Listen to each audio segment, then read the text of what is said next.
Hello and welcome to another episode. Today I'm very happy to have a special guest, Rachel Carter. I'm going to let her tell you all about herself. So, first of all, welcome to the show, Rachel. Oh, thank you so much, Dr. Ann. I'm so happy to be here with you today. And in a nutshell, what I do is I help women that are feeling off. They have symptoms like digestive issues, low energy, they feel overwhelmed, maybe they're having hormonal issues, and they have not been able to find relief. They've been to doctors, they've had their labs drawn, everything's coming back normal. And as a registered nurse, functional nutrition counselor, and life coach, I take a look at their whole story, help them find the root of what is going on in their body so that they can feel calm, confident, and like themselves again. It's like the most amazing work I could ever have imagined I could be doing. Awesome. I can certainly appreciate that. So, you said a lot of women come to you after they have normal lab results. So, what do you do at this point? So the first thing I do is I take a really full health history. I ask them about everything that's been going on symptom wise, but then I also ask questions about trauma. I ask about what was going on in your life when these symptoms started to manifest. I ask a lot of questions. And then I look at their lab work as well. And I look at their lab work in a different range than, say, a conventional medical doctor would. I look at Mhm. a much smaller range. So I'm looking for any kind of patterns with the health history and with the labs. I'm looking for anything that's standing out as could be one of the root causes of their symptoms. And then we start to implement changes, very small, very doable, repeatable things to help their bodies come back into balance. Okay, sounds wonderful. Mhm. So, tell me about your take on symptoms and communication. Your symptoms being a communication from your body. Yes, yes, and this is one of the biggest shifts I feel like women make when they come to me because I feel like, and maybe you can tell me if you see this in your practice, that your body, when you have chronic symptoms, it feels like the enemy. The body feels like it's against you. It feels like, nothing I'm doing is working. It gets to be so frustrating. And what I believe is that any symptom that your body is giving you, and this includes emotional symptoms, mood type symptoms, it's a signal from your body. It's your body saying, "Hey, something's not right and I need some help." But I think in this current world, we especially as women are kind of taught and trained we got to push through. We have to just keep going. We have to put our symptoms on the back burner. Often we might have to take some medications just to kind of get through. And so we kind of quiet those symptoms, but they keep coming back or they come back in another way because your body is always communicating with you. And sometimes it's communicating with symptoms. So, one thing that I find really interesting is the difference towards the lab tests that are done with conventional doctors versus functional health practitioners. Can you delve into that a little bit? Yeah, it's really been a game changer for my clients because when we look at conventional medical lab parameters, these are really based on a large population and they shift a little bit from area to area. And on either side of that high or low is disease generally or something that's going wrong, very wrong with the body. And so by the time we kind of get into those conventional medical ranges, we are generally in a place where something is really going on. Okay. When I look at the lab ranges that are much smaller, what we're looking for, again, like I said, patterns, but any organ dysfunction. So, an example of that might be if I see someone's insulin level, and maybe their normal insulin for a functional range might be like 5 to 10, whereas a conventional medical range is much larger than that. And I know that if I see an 11, a 12, up to 30, something like that, I know that that woman is having trouble with blood sugar regulation. I know that she could be insulin resistant or going towards that direction. And then I know by looking at that pattern, I would also look at her glucose. I would know that we need to make some shifts and changes in the way she's living on multiple levels with lifestyle changes so that we can bring those labs back into balance. And that can be true when we're looking for anything in terms of autoimmunity. We're looking at how is the body's immune system? What are these lab ranges showing us? And when they're in those smaller ranges, we can really detect things before they become really a big giant problem. And then one more example I'll give you with that is gut health. That's one of the things where conventional medicine is just really struggling to help people that have gut problems. And certain lab ranges are going to show us that where there's malabsorption, where the body is not taking in the nutrients that we want them to be able to have. And sometimes we might think, okay, well, if there's a nutrient that's low, like vitamin D, for example, we might want to supplement with vitamin D. And while that could be true, we also want to heal the gut lining so that the body can actually accept the vitamin D and use it. So, I hope that answers your question to say we're looking at smaller ranges so that we can address things while there might be a symptom going on, but not necessarily a full blown disease. So you have a background, you're a registered nurse. Why the pivot? And what have you found most meaningful because you made the pivot? Oh, I love that question. Yeah, so I became a registered nurse a little bit on the later end of life and found myself working on a COVID unit. And I really felt like I was kind of just delivering medications. I mean, obviously, that was a really hard time to get into the field. And I know that it might not be an accurate representation of what it could have been. But I just felt like I was handing out medications. And I knew prior to this, I was a personal trainer and yoga teacher. So I had been in the health and wellness on a holistic side. So as I sort of saw the way conventional medicine was kind of treating these dysfunctions, these diseases, these symptoms, it felt like something was really missing. It felt like, and my own journey, I have chronic migraines, and I was in that conventional medicine range where it was here's another med, here's another med. And I had this deep gnawing feeling, but wait, what's causing it? What's the root? What's really happening here? And even when I saw patients on this medical surgical floor, I was always, my mind was thinking, but wait, what is causing what's wrong? What is going on under the surface? And so when I found functional nutrition, it felt like a light in the darkness because the whole purpose of it is to get to the root, to figure out what is under the surface causing these things, and then how do we shift out of it. So when I made that transition, it was such a blessing to be able to help people that have gone to dozens and dozens and dozens of specialists and not found relief because nobody was looking at that full picture or trying to find that root of the problem. So, Rachel, what do you think is the underlying theme that you have found in your practice? What do you see a lot of? Mm. I so one of the things I see so much, women come to me with all kinds of different symptoms, like I had said, mood swings, exhaustion, digestive issues. One of the underlying patterns that I see, probably the two biggest, is number one, blood sugar dysregulation. This is one that I just see over and over and over. And here's a good example of that. And I was this way for a long time. Wake up in the morning and have my coffee right away, and then I get going, I don't eat anything. All of a sudden I'm feeling frantic. I feel irritable, maybe I'm sweaty, and it's because my blood sugar is really low. And this is a common pattern I see with women. Or maybe they're working and they just push lunch back, they push lunch back, and they're going a really long time without eating.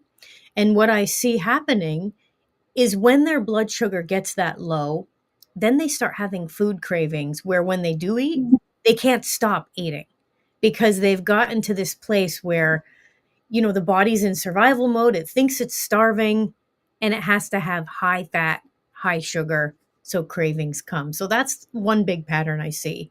And then the Mhm. second one is very related to this, and it's nervous system dysregulation. And I see that in so many women. We are constantly on the go. We've got so much on our plate. And a lot of us are existing in fight or flight. And we're in fight or flight and we can't get out of it. I just taught a workshop the other weekend called the Rest Restore, where I talked all about this, trying to help people understand that if you can't shift down into that resting, into that parasympathetic part of your nervous system, your body can't heal from whatever it's trying to heal from. So those are the two biggest patterns I would say I have seen in my practice.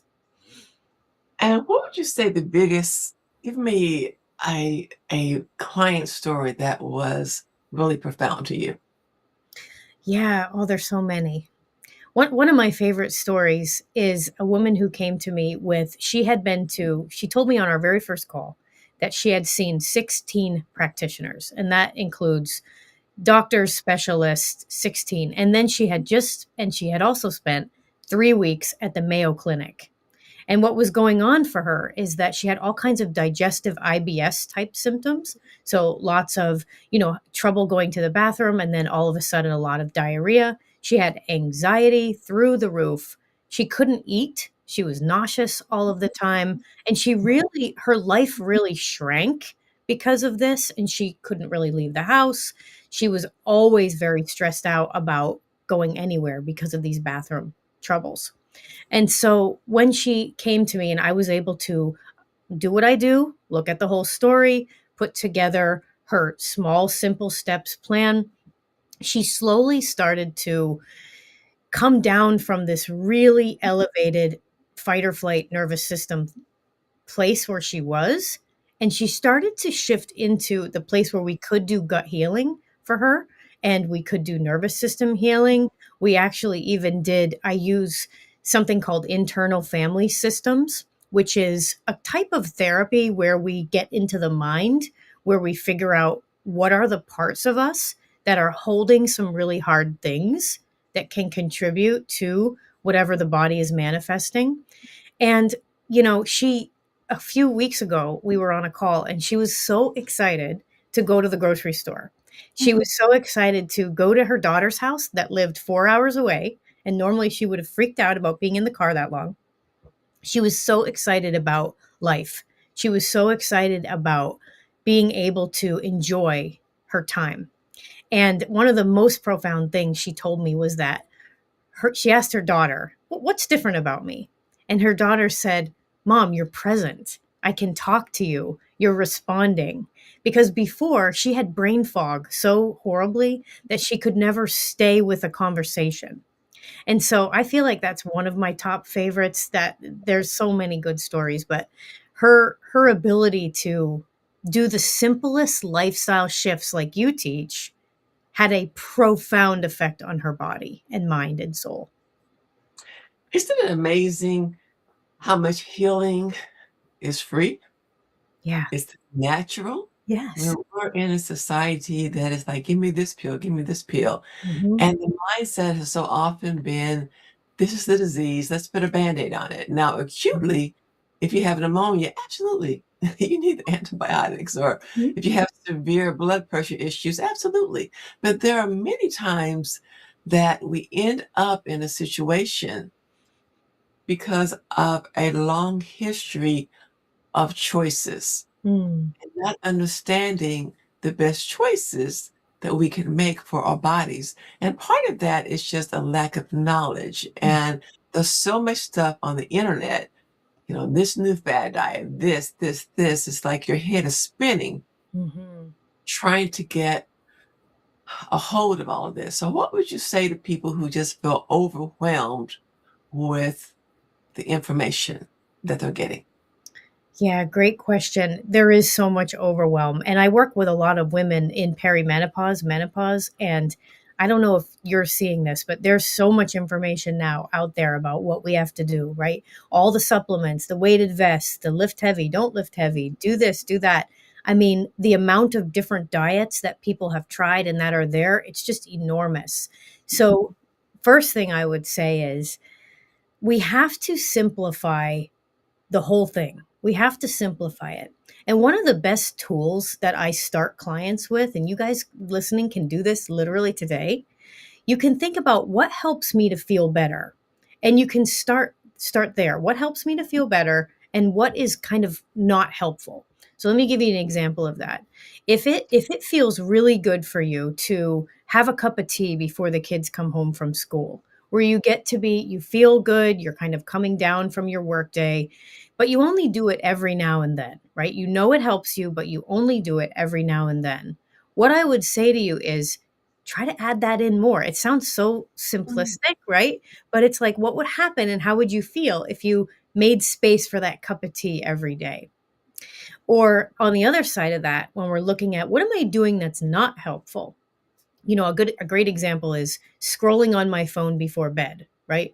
We know so many reasons why. I just heard a statistic yesterday that said, I think it said 96% of people are looking at their phone before bed, something like that. That was like such a huge percentage. We Mhm. know it's not helpful, but we can't put it down. So when I work with people, I'm starting them with simple ways. How can I maybe move my phone into another room? Maybe I can close it down 30 minutes before bed. Maybe I can put an app blocker on my phone. But the point is, you're looking at your individual story. What helps me feel better? And what hurts me or what's not supportive of what I'm trying to do.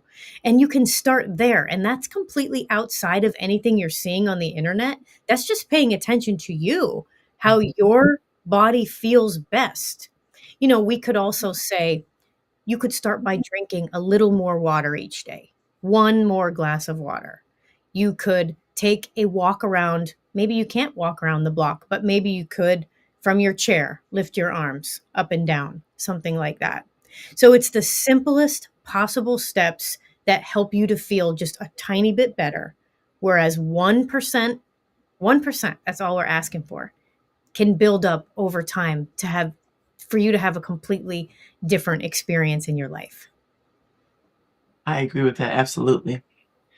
So, what is the major takeaway point that you want people to remember about this podcast? I think the best, if I could sum it all up, what I want you to remember, listeners, is that your body is not your enemy. Your body is this beautiful healing machine. So, whenever you have a symptom, any kind of symptom, your fatigue, something with your digestion, maybe it's an emotional symptom like feeling anger all of a sudden, whatever you're feeling, I want you to think about it as a signal. Your body is communicating with you. It's not going off the deep end and trying to cause problems. And the next thing to remember is that take a minute to listen to that symptom. What is it asking for? What does it really need? You will be so shocked to find out that the answer is often right there. An example of that, when I have a migraine, oftentimes if I can focus on that feeling, I will get a clear signal. Rachel, go outside and get some sunlight. Or Rachel, you're moving too fast, you need to slow down. It's my body talking to me and I'm making space to listen. So if you remember anything from this time together, see how it would feel to start listening to those symptoms, see if you can get some clear signals, and then take the tiniest small step forward towards feeling better. That sounds awesome. So, Rachel, if somebody wants to get in touch with you, how would they reach out to you? Yeah, so you guys can find so much great information on my website. It's rachelcartarn.com. That's RachelCartarn.com. You can also find me on Instagram if you like that. My name on there is Peace in Perimenopause because we're looking for peace in perimenopause, right? And the other Mhm. way you can find me is I have a podcast called Living Inspired, a functional approach to women's health, energy, and resilience. And Dr. Ann is going to be on that podcast in a few weeks. So I'm so excited for that. Yes. And then the last thing is I do have a free gift for your audience if they would like to take advantage of that. And Uh-huh. you can find that at rachelcartarn.com/lasting health. And what that is a guide that's talking about the real reason why you still feel off. And in there, there's some really great action steps that you can take no matter what's going on for you. So I highly recommend that you grab that. That sounds great. I Yeah. am going to ask you to recap because when people are listening and they get the information, they usually don't have a pencil or paper like, what's that website? So I want you to spell the website. Mhm. I want you to tell them the podcast again and where they can find it, and also Mhm. where they get the free gift? Yeah, sure. So my main website is my name, Rachel Carta. I'll spell it RACHELCartarn.com. So you'll see all kinds of stuff on there. And if you go to the blog tab at the top, you'll see all the podcast episodes. There's so much, there's like a wealth of information on there that will be helpful. The free gift is the same website, RACHELCartarn.com/lasting health. And then the last thing is the name of the podcast, which you can find it on the website, on the blog page, or on Apple and Spotify. And it's called Living Inspired, a functional approach to women's health, energy, and resilience. And then you can also, if you're on Apple or Spotify, you can Google my name and they will come up that way too. So Perfect. ways to find it. Okay. Well, Yeah. Rachel, this information has really been profound, and thank you so much for taking the time to come on the show and for educating the listeners. Yeah, of course. I'm so thrilled to be doing it. Thank you for having me. You're welcome. You have a blessed day. You Bye-bye. too. Bye-bye.